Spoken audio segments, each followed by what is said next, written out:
Jadi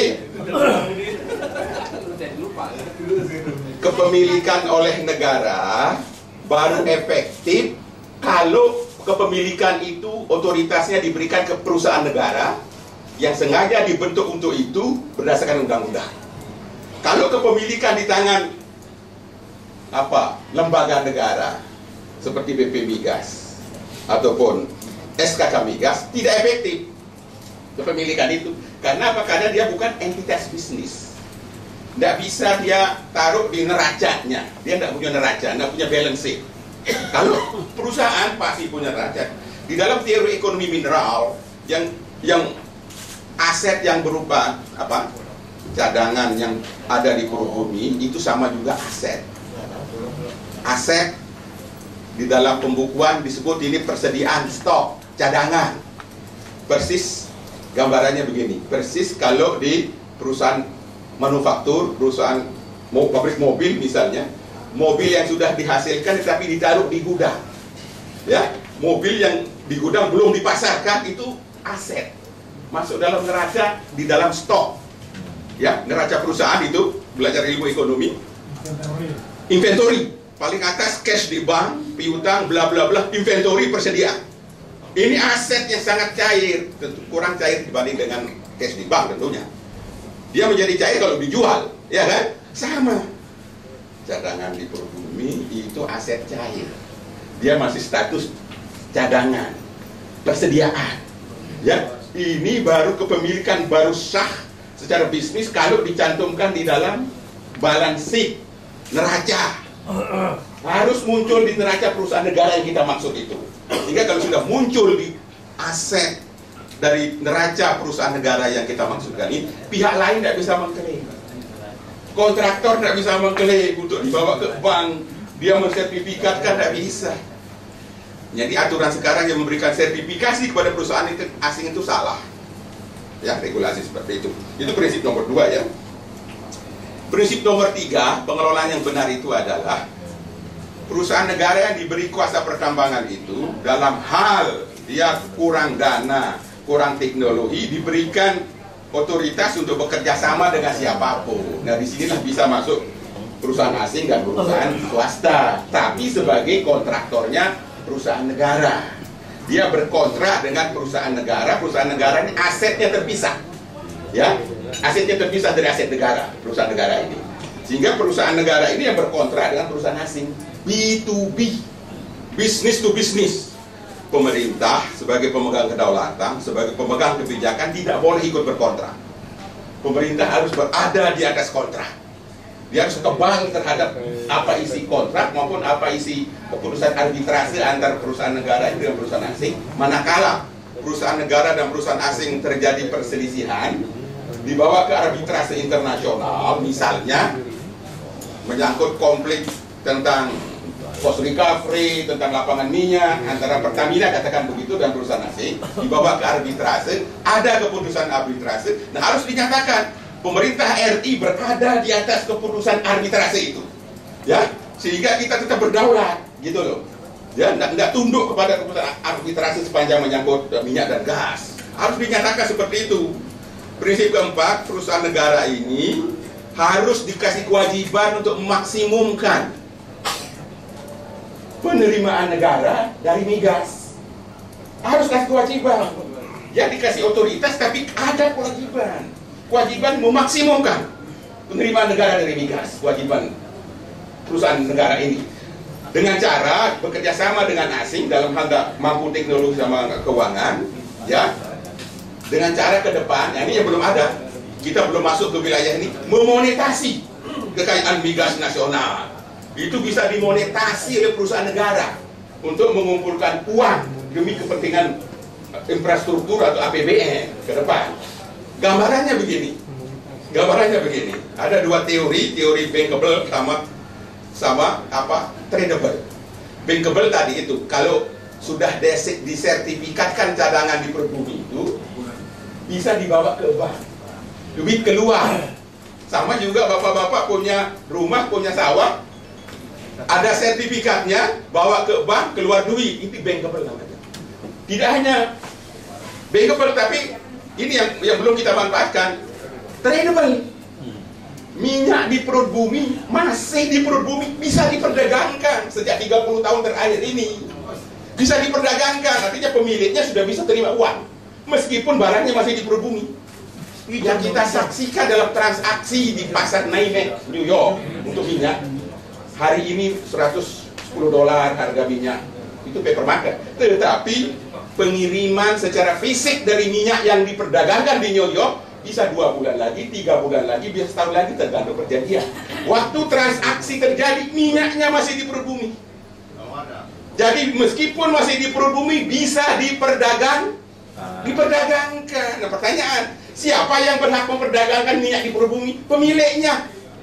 Pemiliknya siapa? 100% negara. Oke? 100% negara. Kontraktor bukan.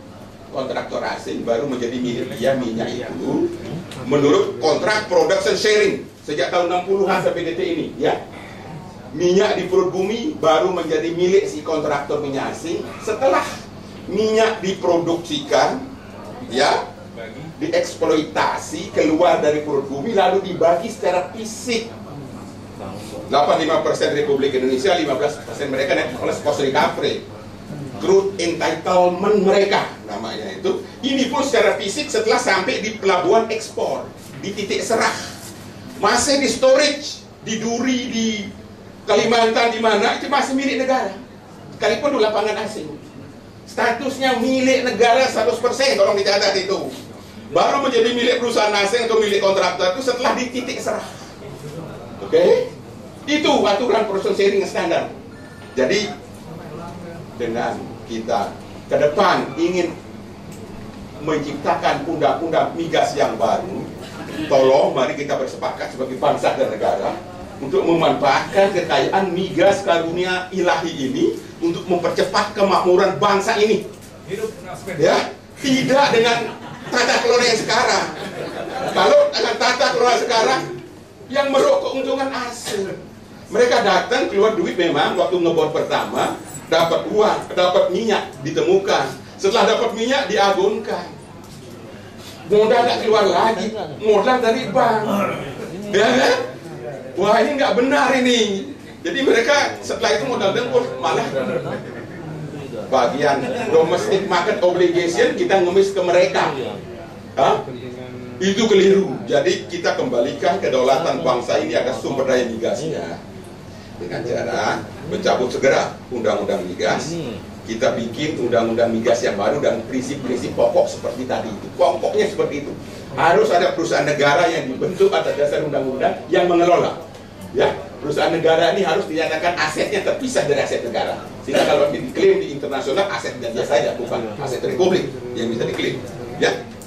Lalu dibuka peluang untuk memonetasi kekayaan yang berupa cadangan itu ke depan untuk mengumpulkan dana ini tanpa merugikan investornya.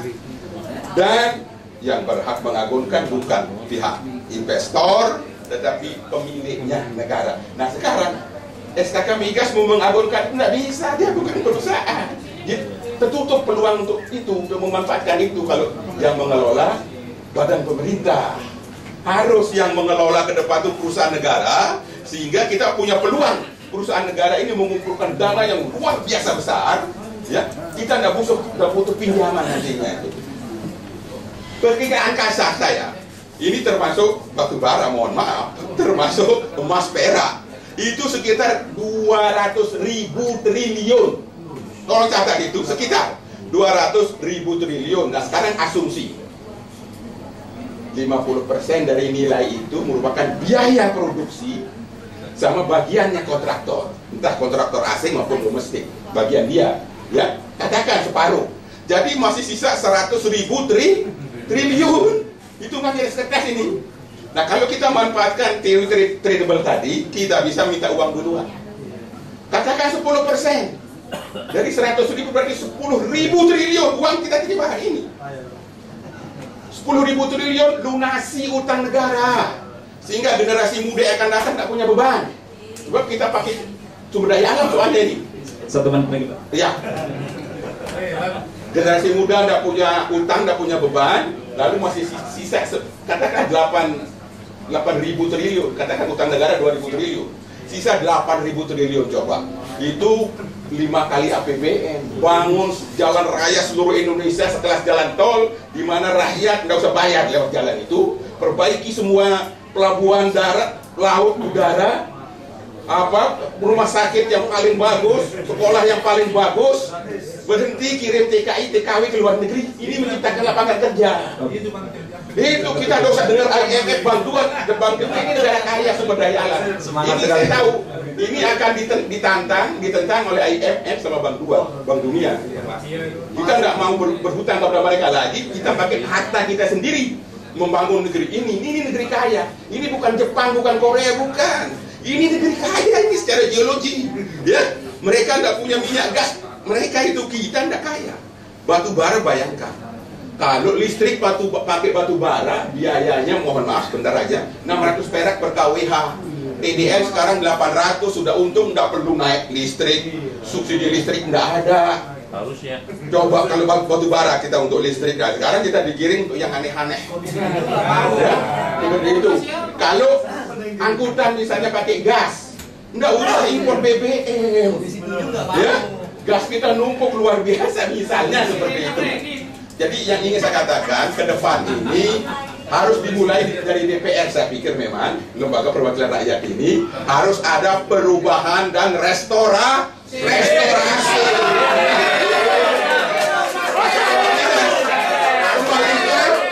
Kembalikan sesuai dengan pasal 33 UUD 45. Kalau tetap mempertahankan, begini, satu menit lagi. Saya dikasih tahu rancangan perbaikan Undang-Undang Migas yang sekarang di Komisi 7, sumbernya antara lain, mohon maaf, Pak Wamen almarhum Wijayono sama si Rudi yang ketangkep basah itu. Sumbernya itu di mana? Arahnya melegalisasi, memperkuat badan SKK Migas. Arahnya itu, rakyat dikasih tahu, tolong, ya, bahwa perbaikan Undang-Undang Migas yang sedang digodok ini arahnya memperkuat kelembagaan semacam SKK Migas. Itu lembaga yang sudah terbukti berdasarkan konstitusi kok mau di ini. Oke, terima kasih.